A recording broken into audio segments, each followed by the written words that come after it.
Ну, у мене досить суб'єктивний погляд на Україну. Я вважаю, що Україні всього 5 років.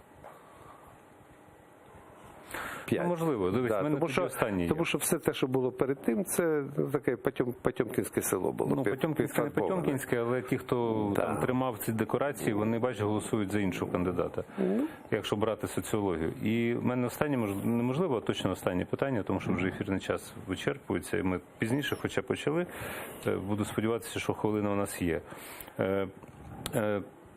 Чи свідчить оце все, що ми бачимо, про те, що декомунізація зовнішня відбулася, а десовкізація, ну теж декомунізація в головах, ні? Свідчить. І що нам з цим робити? Окрім того, що рекомендувати, зробіть з собою щось. Країні 5 років. Що ти хочеш від них? Вони несвідомі діти. І все це вони потім, всі наслідки свого вибору, вони відчують на своїй шкурці. І дуже скоро.